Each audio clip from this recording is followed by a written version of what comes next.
Bienvenido a un nuevo capítulo de Biblia Fácil. En esta temporada estamos acompañando el ministerio de Jesús, descrita por Mateo, alguien que presenció de manera cercana, paso a paso, el ministerio de Jesús. Y es interesante que desde el primer capítulo vimos cuál es el interés de Mateo al escribir su evangelio, y es mostrar que Jesús es el Mesías, Él es el Rey, Él es en quien se cumplen todas las promesas y Él es el Salvador del mundo. Hoy vamos a estudiar parte del capítulo 4 y el capítulo 5, que todos conocen como el Sermón del Monte o el Sermón de la Montaña, pero no solamente se trata de las bienaventuranzas, hay más cosas lindas por aprender, porque el Sermón del Monte va desde el capítulo 5 hasta el capítulo 7. Así que como siempre estoy aquí con Biblia en mano, para que Dios pueda hablarnos a través de su palabra. Y estamos orando para que el Espíritu Santo, como siempre, pueda impresionar nuestra mente, llamar nuestra atención para poder descubrir lindas promesas, pero sobre todo el plan que Dios tiene para nuestra vida. Ya sabes que nosotros preparamos un material muy especial. Se trata del curso bíblico Jesús, Restaurador de Vida. A través de este material, tú vas a comprender mucho mejor quién es Jesús. Y a través de los evangelios y a través de todas las escrituras vas a comprender el plan de salvación. Puedes solicitarlo a nuestro WhatsApp, que es el +5512 9810 1460, o también ingresar a nuestro sitio web, estudielabiblia.com. ¿Estás preparado?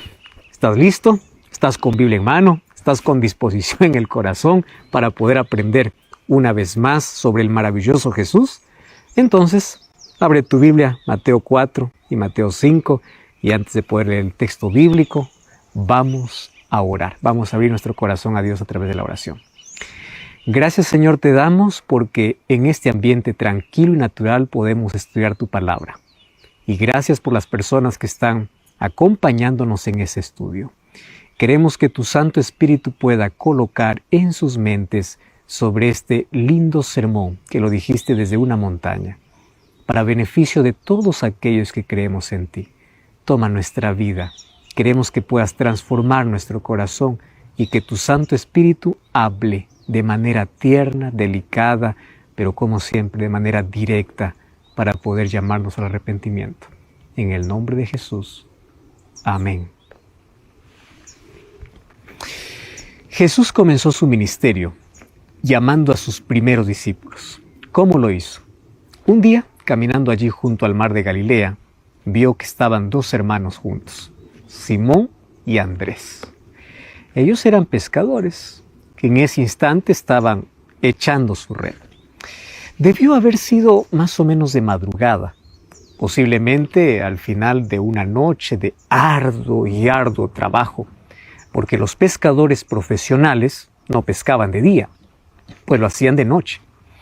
Y Jesús, como era diligente, pues llegó en ese momento para ellos y ellos quedaron impresionados. Y Jesús les dijo de manera simple: vengan y síganme. Yo os haré pescadores de hombres. ¿Sabes que además de esforzados en el trabajo, estos dos eran obedientes? Porque dice que al instante dejaron sus redes y lo siguieron. ¿Lo conocían? Por supuesto. ¿Sabes que en los pueblos pequeños, como de aquel entonces y también los de ahora, todos conocen a todos? Además, recordemos que Jesús ya había estado predicando allí en esa ciudad. Además, ellos conocían ya la predicación de Juan el Bautista, cuya fama e influencia había superado a los sacerdotes y a los dirigentes de la nación. Así que ellos ya sabían quién era Jesús. ¿Y para qué les estaba llamando Jesús? Para ser sus discípulos. Ser discípulo de un maestro significaba vivir todo el tiempo con Él, estar donde Él está, comer lo que Él come. O sea, en una palabra, ser discípulo era ser como el maestro, ser como Él. Y ellos no tenían ninguna dificultad para aceptar todo eso. Claro que no era fácil, ellos lo entendían. Especialmente cómo llegar a ser como Jesús. Pero por todo lo que habían escuchado, ellos no conocían una mejor persona. Y ellos no sabían que o para ellos, pues no habría ningún otro israelita mejor que él. ¿Y quién mejor que él para seguirlo? Además, estando con él, ellos sabían que estaban asegurando un lugar en su reino. ¿Qué más podían pedir? Eso valía cualquier esfuerzo y ellos estaban dispuestos a todo. Luego de ahí fueron llamados Jacobo y Juan, que eran hijos de Zebedeo, y a partir de esos 4 discípulos que estaban dispuestos a seguirlo donde quiera que fuera, Jesús comenzó así su ministerio. 4 decididos para una dedicación completa de su tiempo, a tiempo integral, en la que aprenderían de él todo lo que les enseñara y ellos harían todo lo que Jesús les mande. Y luego Jesús comenzó a llamar también a los otros hasta completar los 12. ¿Sabes que Jesús comenzó a recorrer las ciudades de Galilea una por una, recorriendo así todo el territorio? Y el libro de Mateo dice que Jesús dividió su trabajo en 3 actividades: la enseñanza, la predicación y la sanidad. El tema de su predicación eran las buenas nuevas del reino. En realidad, el foco mismo de su actividad era el reino de los cielos. Así, por lo menos, lo escribe el libro de Mateo. Además, Jesús atendía a los enfermos. Y era una atención al ser humano de manera integral. Jesús atendía el cuerpo, la mente, el espíritu. Jesús atendía las necesidades físicas, materiales y espirituales de todas las personas. Y mira lo que dice Mateo capítulo 4, versículo 24 y versículo 25. Se difundió su fama por toda Siria. ¿Sabes que la provincia de Siria incluía el territorio de Judea, de Galilea y la región al norte de Galilea? O sea, en cada lugar al que Jesús llegaba, Jesús siempre estaba allí, le traían enfermos, le traían todo tipo de personas para que los pueda curar. Y la fama de Jesús, pues obviamente se extendió por Galilea, Decápolis, Jerusalén, Judea y la región del otro lado del Jordán, de donde vendían cada vez más gente, mayores multitudes. Y una tarde salió Jesús de Capernaum hacia un monte cercano. Resulta que ese monte no tenía nombre. Y ahí se instalaron en un determinado lugar. Posiblemente cerca de la cumbre, Jesús pasó la noche allí. Jesús luego se separó a un lugar solitario y pasó toda la noche solo, orando a Dios. Y claro que parte de la conversación eterna que ellos tenían entre el Padre y el Hijo, pues eran en determinadas ocasiones de manera general, pero a veces era de manera específica. Y esta vez Jesús oró por sus discípulos, porque al día siguiente Él los iba a ordenar para ese ministerio. Durante toda la noche pasó orando por ellos. Antes de una gran decisión, mucha oración. Eso nos enseña Jesús. Eso será el momento clave de la vida presente y futura de los discípulos, porque después de ese día ya no habrá marcha atrás. Ellos tendrán un futuro exclusivamente dedicado a la misión que Jesús estaba a punto de encomendarles. Ahora, mientras eso sucedía, y eso sucedió al día siguiente, Mateo capítulo 5 nos dice que cuando ya amaneció una multitud había comenzado a reunirse junto al lago. Y esa multitud cada vez crecía más, porque todos querían oír de Jesús. Necesitaban oír sus enseñanzas, ver sus milagros. Y Jesús, sabiendo lo que ocurría, se dirigió hacia el lago y los discípulos estaban allí para acompañarle. Y dice que ahí Jesús comenzó a enseñar. Pero la multitud crecía y crecía más. Y bueno, el lugar allí se hizo estrecho. Y Jesús comenzó una marcha hacia la montaña, donde había pasado probablemente toda la noche orando. Y en esa montaña pues había espacio para todos los que estaban allí presentes, para todos los que llegarían después inclusive. Y se detuvo allí en un lugar alto, como normalmente los escribas lo hacían, como normalmente enseñaban los líderes de ese tiempo. Y Jesús lo que hizo es, se sentó. Los discípulos estaban allí junto a él y toda la multitud que lo acompañaba pues hicieron lo mismo. Jesús estaba sentado y la multitud también se acomodó. Y así comenzó uno de los 5 grandes discursos que Mateo registra aquí en su Evangelio. Y sabes que este es conocido como el Sermón del Monte. Y claro, como el monte no tenía nombre, luego llegó a ser conocido como el Monte de las Bienaventuranzas. porque allí Jesús dijo bienaventurados y una serie de cosas. Y allí Jesús explicó el carácter de los ciudadanos del reino de los cielos. Sabes que la multitud presentía que algo muy importante estaba por ocurrir. Alguna declaración de Jesús iba a cambiar el transcurso de sus vidas, y así fue. Algunos pensaban quizás hoy iba a anunciar el comienzo de su reino y su plan de conquista, porque todos ellos querían ser libres del Imperio Romano. Ellos lo imaginaban a Jesús como un rey terrenal, como un conquistador que los dejaría libres del dominio romano, como un gobernante que transformaría a Israel en un reino mundial. Eso era lo que había en la mente de ellos.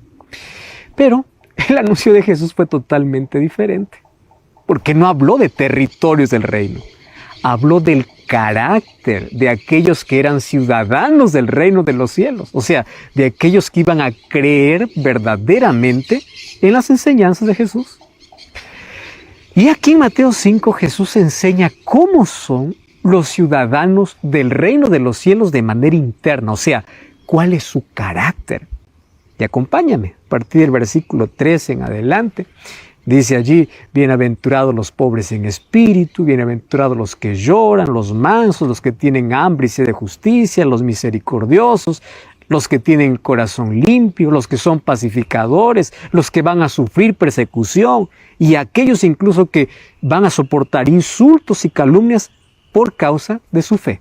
O sea, todo eso engloba el sermón de las bienaventuranzas, el sermón de la montaña, pero allí no termina, va hasta el capítulo 7. Los oyentes de Jesús seguramente habrán pensado que los seres humanos con este carácter pues jamás iban a conquistar el imperio romano, que era un imperio cruel, un imperio tirano, un imperio sanguinario, que era perseguidor, duro, intolerante.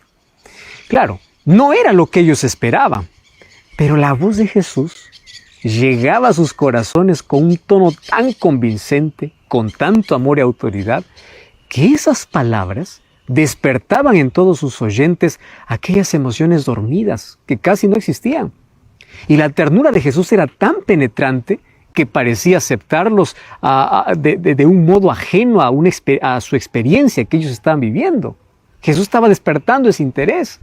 Nadie los comprendía, nadie los ayudaba, nadie los quería, ellos se sentían discriminados porque sus dirigentes no trabajaban para el beneficio de ellos. Ellos usaban solamente el trabajo de ellos para favorecerse a sí mismos. Por eso es que disfrutaban las palabras de Jesús. Ahí había tanta gente herida, tanta gente que tenía heridas en su corazón. Y Mateo 5:3 comienza diciendo, bienaventurados los pobres en espíritu, porque de ellos es el reino de los cielos. Pobres en espíritu. ¿Quiénes son ellos? La multitud quizás entendió que se trata de pobreza material, pero aquí Jesús no está hablando de eso. La gente está reconociendo que los fariseos son autosuficientes. Todos ellos eran soberbios, orgullosos, seguros de sí mismos porque se creían cumplidores de todas las formalidades religiosas, allí que constituía el valor de su religión. Sin embargo, no sentían necesidad espiritual alguna. Ellos pensaron, de eso se trata, porque esos fariseos estaban vacíos. Por eso es que allí recién comprendieron lo que Jesús les estaba diciendo. Felices los que son pobres en espíritu, porque todos aquellos que entren en el reino de los cielos tienen que reconocer su necesidad espiritual. De eso se trata la pobreza espiritual.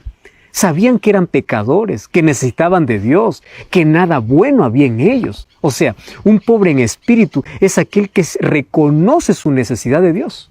Es aquel que mira su condición y busca salvación solamente en Jesús. No se trata de condición social o económica, sino se trata de una actitud humilde del corazón. Por eso dice, felices los que reconocen su necesidad de Dios, los pobres en espíritu. Y el versículo 4 dice, felices los que lloran, porque ellos recibirán consolación. Los que lloran. Todos lloramos, y todos lloramos por tristeza. Muchas razones la gente tenía para estar triste, y lo estaban. Había inseguridad política, opresión, soledad social, había discriminación, había angustia económica, había escasez como hoy. Ellos ya habían llorado por todo eso, pero el llanto del cual Jesús hablaba era un llanto diferente. Era el llanto causado por la tristeza que el pecado deja en el alma cuando uno lo comete. Y cuando uno arrepentido busca el perdón de Dios, ese es el tipo de llanto espiritual. Un llanto que abre un nuevo camino desde la esclavitud espiritual hacia la plena libertad del Espíritu en Cristo Jesús. Entonces, los hijos del dolor estaban avanzando hacia la victoria por medio de la fe. Estos ciudadanos del reino de los cielos, que eran hombres y mujeres de fe, una vez que superan la tristeza causada por sus propios pecados, también comienzan a sentir tristeza por los pecados de la humanidad. Entonces ellos buscan consuelo, no solamente para ellos, sino para todos. ¿En quién? En Cristo. Y así nace su abnegada participación en la misión de Cristo y en la búsqueda de pecadores para el reino de los cielos. O sea, cuando Jesús dice, bienaventurados los que lloran, estas lágrimas son lágrimas de arrepentimiento, lágrimas de dolor por causa de sus pecados. Y ellos encuentran consuelo al recibir el perdón de Dios, porque son libres de toda culpa y llegan a ser felices. Pero no importa si tus lágrimas son de otro tipo, también puedes encontrar consuelo en Dios. ¿Sabes que a partir del verdadero arrepentimiento, Jesús comienza a presentar una visión del progreso o de progreso allí en la experiencia espiritual de todos aquellos que son llamados hijos de Dios? Porque luego, al caminar con Cristo, ¿qué cosas llegan a ser? Mansos, limpios de corazón, pacíficos, incluso pueden padecer por causa de Cristo, pero nada les puede quitar la paz y la felicidad que hay en su corazón. ¿Sabes por qué? Porque cuando Cristo mora en el corazón, el ser humano comienza a asemejarse a Cristo. Por ejemplo, ¿quiénes son los mansos? Los mansos son los que se vencen a sí mismos. Ellos nunca actúan motivados por el propio yo. Ellos viven centrados siempre en el bien de los demás. Ahora, lo mismo sucede con los misericordiosos, porque ellos tienen una amabilidad espontánea. Y eso es su manera de vivir. Viven sirviendo a los demás. Ellos no están discriminando a nadie. Ellos siempre son aquellos que están viendo a los demás como seres humanos que lo necesitan. Y con gozo, y lo están ayudando siempre. Ellos son personas simpáticas, bondadosas, de buen trato. Son personas compasivas, son misericordiosos. Y luego Jesús dice, felices los que tienen hambre y sed de justicia. O sea, aquellos que buscan la santidad. Y esa santidad lo encuentran en Dios. Y por eso es que se asemejan al carácter de Dios. Y por eso es que viven conforme a la voluntad de Dios en todo. Entonces no es extraño que los que sean limpios de corazón o fieles a Dios, pues tengan aquellos pensamientos y aquellas motivaciones puras. Y también dice felices los pacificadores. Los pacificadores son aquellos que siempre buscan la paz y siempre están buscando la conversión de los demás. Ellos están en paz consigo mismos porque ellos abandonaron el pecado. Ellos están en paz con Dios porque son obedientes. Ellos están en paz con los demás porque tienen amor abnegado. ¿Entiendes? Está hablando aquí del carácter. Y todo comienza cuando reconoces tu necesidad y te arrepientes.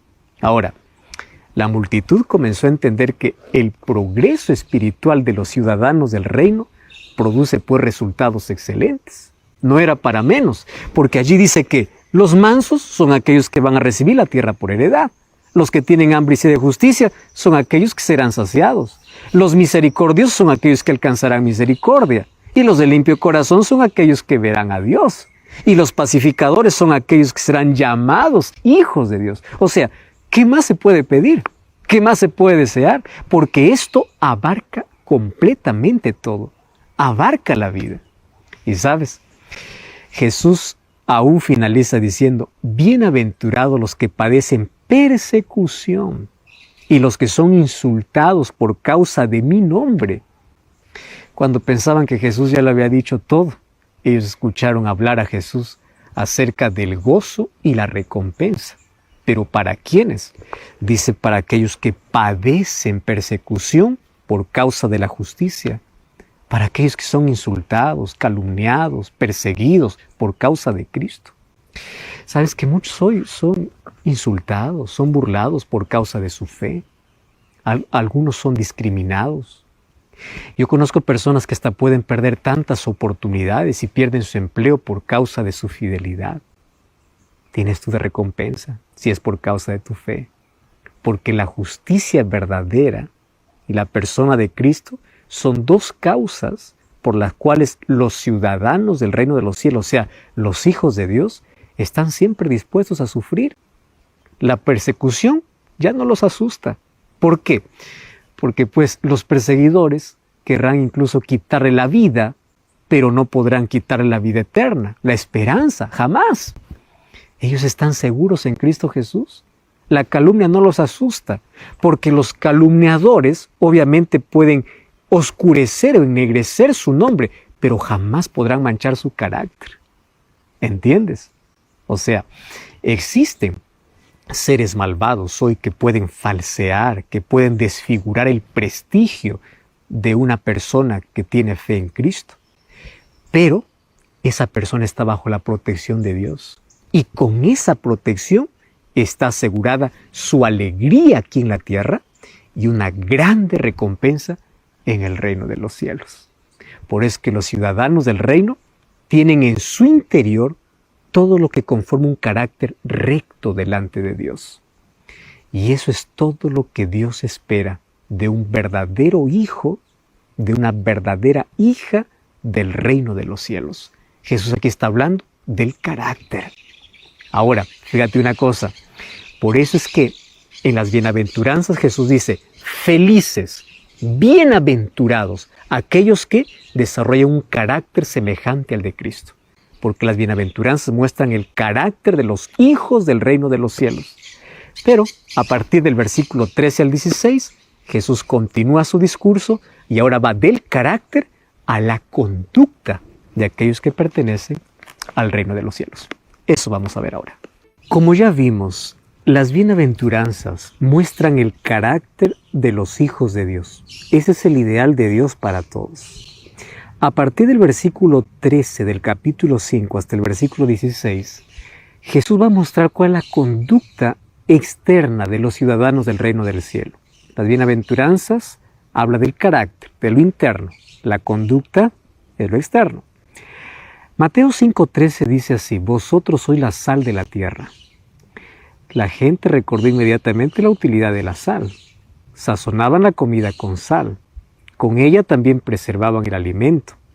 Y para que ésta ejerciera su efecto, tenían que unirla allí a aquello que ellos estaban colocando, ¿verdad? En ese caso, la comida para poder preservarla o darle sabor. Eso significaba que ellos también tendrían que vivir con las personas, no aislarse de ellas. Así, pues sería efectivo el Evangelio. La gente necesita la fuerza vital de los cristianos, necesita el amor de Jesús ejemplificado en la vida del cristiano. Ese amor desinteresado, esa simpatía cordial. Eso es lo que da sazón a un mundo desabrido. Por otro lado, ese contacto no tenía que absorberlo de tal manera que puedan perder su identidad. ¿Por qué? Porque dice, si la sal se vuelve insípida, ¿para qué sirve? Y si se vuelve insípida, ¿cómo recuperar su sabor?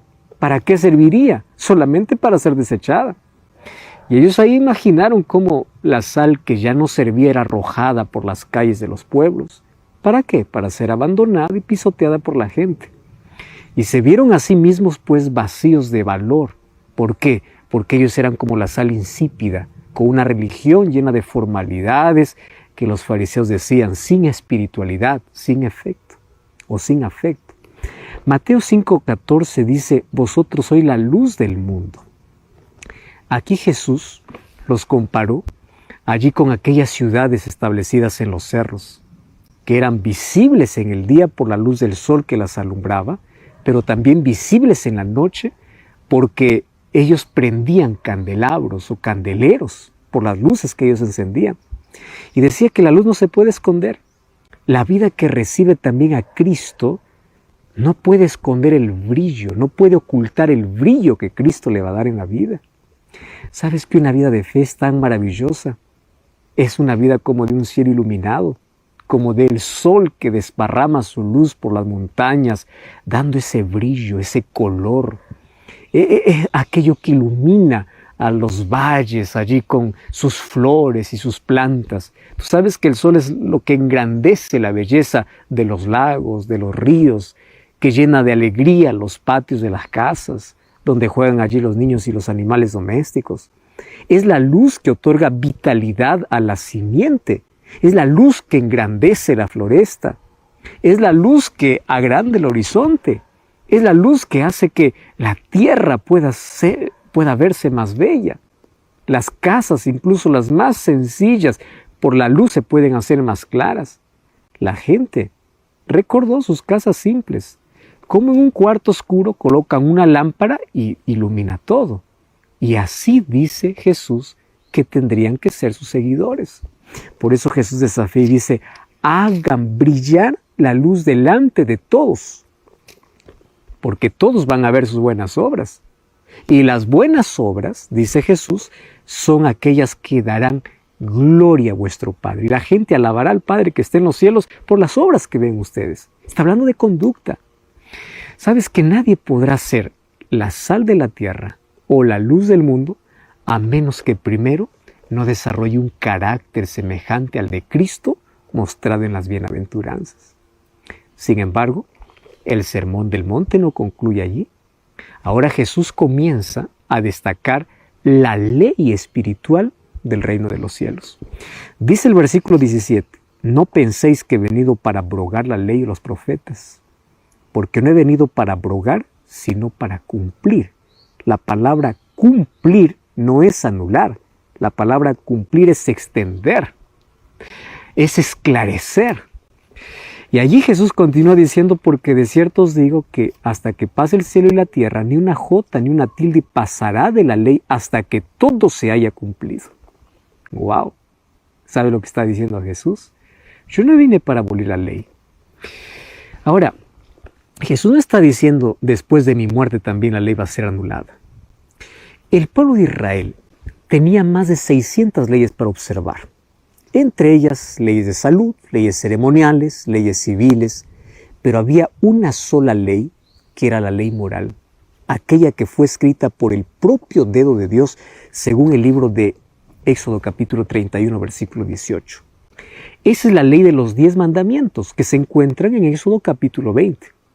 En el Nuevo Testamento, el apóstol Pablo habla en contra del legalismo, es decir, aquellos que quieren colocar a la ley como medio de salvación, porque esa no es la función de la ley. Nuestro Salvador es Cristo, mas la ley tiene una función, y la función de la ley es reflejar el carácter de Dios en nuestra vida. Más también, el apóstol Pablo escribe para aquellos que quieren continuar observando las leyes ceremoniales que tuvieron su cumplimiento en la cruz cuando Jesús murió. Eran las leyes de sacrificios. Sin embargo, la ley de los 10 mandamientos no fueron anuladas, porque si fueran o hubiesen sido anuladas, significaría que ahora pues podríamos matar, robar, adulterar, mentir, y eso no es correcto. Tú sabes que todo eso está escrito en la ley, en esa ley que no puede ser abolida. Muchos hoy pretenden formar parte del reino de los cielos, creyendo que Jesús abolió su ley en la cruz. Y sabes que esto es paradójico. Porque si fuera así, Cristo lo hubiese abolido antes de la cruz. ¿Por qué necesariamente en la cruz? Si no tenía nada que ver con un sacrificio. ¿Te das cuenta que la ley era una ley moral, que también tiene que ver con el carácter? Tiene que ver con el amor a Dios y con el amor al prójimo, como Jesús lo resumió. Habían 2 maneras de suprimir la existencia del pecado. Una era eliminando la ley, porque donde no hay ley, no hay pecado. Porque el conocimiento del pecado es por la ley. Así dice la Biblia. Además, es la ley que condena al pecado y al pecador. O sea, sin ley no hay condenación. Simplemente porque el pecado no existe. Y el pecador ya no es más pecador. La ley es quien condena al pecador y dice, tú has pecado. Pero Dios no eliminó la ley. ¿Cuál es la evidencia? Murió en la cruz. ¿Correcto? Ahora, fíjate. Jesús optó una segunda forma para eliminar el pecado, muriendo en la cruz. Allí en la cruz, Él se colocó en lugar del pecador para darle vida, porque el pecador al transgredir la ley, pues estaba condenado a la muerte. Entonces, si tú dices que la ley termina en la cruz está lejos de terminar con la ley, porque la cruz es la mayor prueba de que la ley continúa existiendo y seguirá vigente. Por eso Jesús murió, para pagar nuestra condenación, no para anular la ley, porque si así lo fuera, lo hubiese hecho desde antes. Y Mateo 5, 19 y 20 dice, de manera que cualquiera que quebrante uno de estos mandamientos muy pequeños y así enseña a los hombres, muy pequeño será llamado en el reino de los cielos, mas cualquiera que las haga y las enseñe será llamado grande en el reino de los cielos. Porque os digo que si vuestra justicia no fuere mayor que la de los escribas y fariseos, no entraréis en el reino de los cielos. Jesús es muy claro. Jesús está diciendo aquí, el que infringe uno de los mandamientos de la ley será llamado el más pequeño dentro del reino de los cielos. Y aquí tampoco dice, o aquí también entra aquel que induce a la transgresión de la ley, aquel que enseña que la ley ya no existe. Cualquier persona que haga una de las dos cosas, o sea, transgredir la ley o enseñar que la ley ya no existe, está fuera del reino. Eso está diciendo Jesús. Ahora, ¿cómo se entiende esto? No es que la entrada al reino de los cielos, ¿acaso no es por la misericordia y el amor de Jesús? ¿Acaso no entramos al cielo por fe y gracia? Claro que eso es así. No hay otra forma. Pero ¿por qué aquí Jesús dice eso? Por una razón. Ocurre que la ley, que es justicia y amor, que es misericordia, no son enemigos ni son incompatibles con la gracia de Dios. Siempre caminan juntas. ¿Por qué razón? Porque Dios también es amor y justicia. ¿Entiendes? Por eso es que la ley es el reflejo de su carácter. De Dios procede la ley y de Dios procede el amor. No hay antagonismo entre ellos. Al contrario, uno es la descripción del otro. La ley es una ley de amor y el amor es la base de la ley. Y en eso se resume la ley de los profetas, dice Jesús. Amarás a tu Dios con todo tu corazón, con toda tu mente, con toda tu alma y a tu prójimo como a ti mismo. Si tú revisas Éxodo 20, está dividido amor a Dios y amor al prójimo. Entonces, quien transgrede la ley actúa contra el amor de Dios y con esa actitud enemiga, pues no puede entrar en el reino de los cielos. Ahora comprendes por qué Jesús dice eso. Y aquí dice, pero el que practica los mandamientos y el que enseña a practicarlos entrará en el reino de los cielos. No solamente entrará, dice que será grande allí. ¿Y cómo es la grandeza en el reino de los cielos? No se trata de una grandeza de poder, de riqueza, de influencia, de fama, como este mundo ofrece. Es la grandeza de la justicia. Justicia que en la vida del ciudadano del reino de los cielos, primero es por la justificación por la fe y luego por la obediencia, que también es por la fe en Cristo Jesús. O sea, las dos van juntas, fe y obediencia. Esta es una integración semejante a la integración de la ley y el amor de Dios. Porque la justicia del creyente, a la verdad, es un milagro de Dios en su vida. Y eso se consigue por medio de la obra del Espíritu Santo. Ahora fíjate una cosa.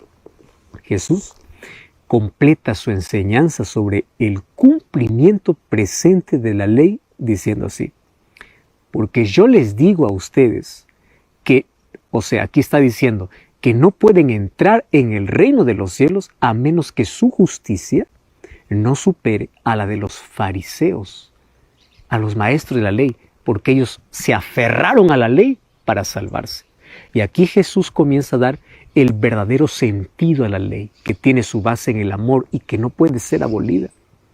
Y a partir de ahora Jesús comienza a enfatizar cuál es el verdadero cumplimiento de la ley. Por eso Mateo 5, 21 y 22 dice, ¿oísteis que fue dicho a vuestros antepasados, no matarás?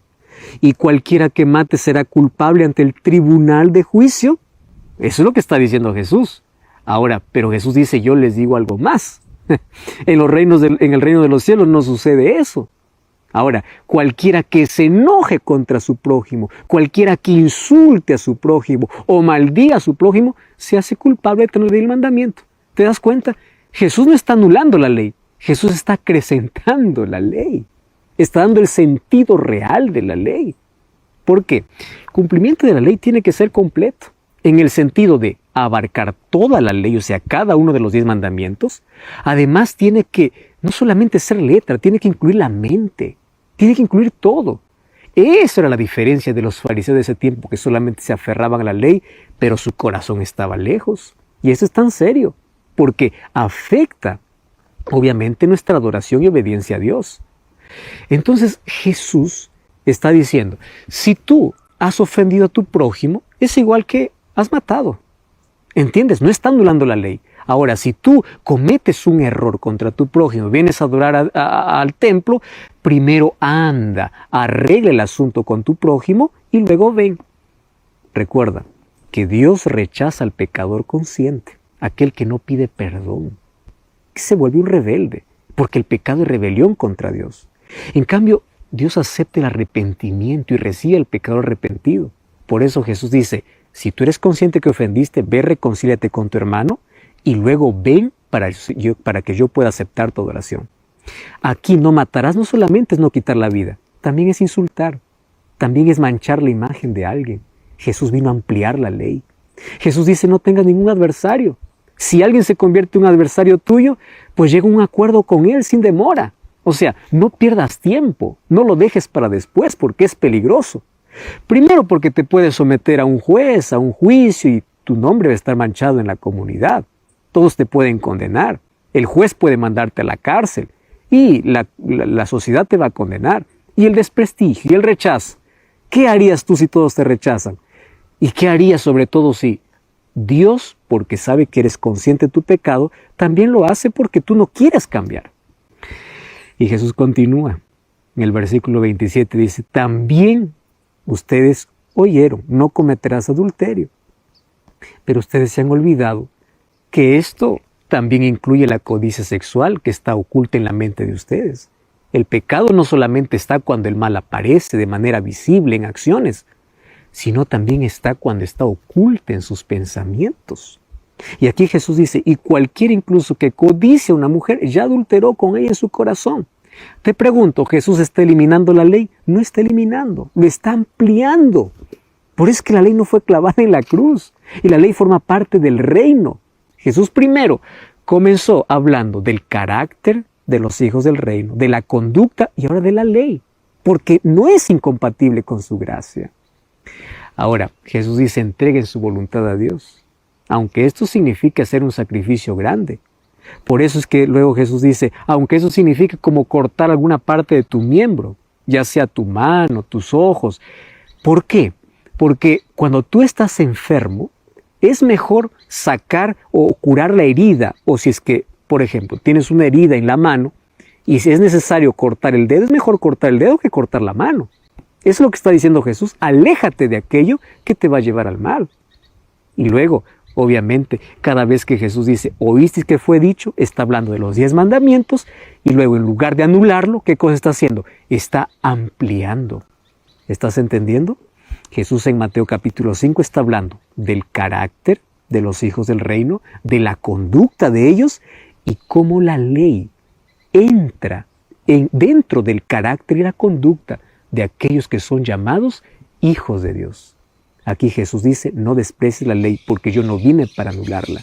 Yo vine para cumplirla y cumplirla significa ampliarla. Por favor, no desprecies la ley de Dios porque la ley tiene su base en el amor. Y la cruz es la mayor demostración de que es su ley. Y una forma de resistencia de los demás, pues es la falta de credibilidad o, en un extremo, la agresión física o violencia física. ¿Sabes que en el primer caso, Jesús dice, cuando alguien no confía o rechaza la palabra de uno, la tendencia pues es ofrecer un juramento? Y Jesús dice, ustedes no necesitan jurar. Ni por Dios, ni por el cielo, ni por la tierra, ni por la sociedad, ni por lo que consideres más sagrado. Que la gente les conozca por su palabra. Sí, sí, no, no. Suficiente. Ahora, ante la agresión física, Jesús dice, ustedes no reaccionen de la manera antigua. Los antiguos decían, ojo por ojo, diente por diente. Ahora, esta ley no debe entrar dentro de los ciudadanos del reino de los cielos. O sea, no devuelvan con mal a aquellos que les hacen mal. Ustedes tienen que estar siempre dispuestos a hacer el bien. Jesús está diciendo, no sean violentos con los violentos. No sean como ellos. ustedes tienen que ser controlados, inclusive amables con ellos. Al que te pide, dale. Al que te quiera tomar de ti prestado, pues no lo despaches vacío. Trata de manera diferente a aquel que viene a tratarte mal. Y luego Jesús dice, ustedes han oído de sus maestros que deben amar a sus prójimos y odiar a sus enemigos.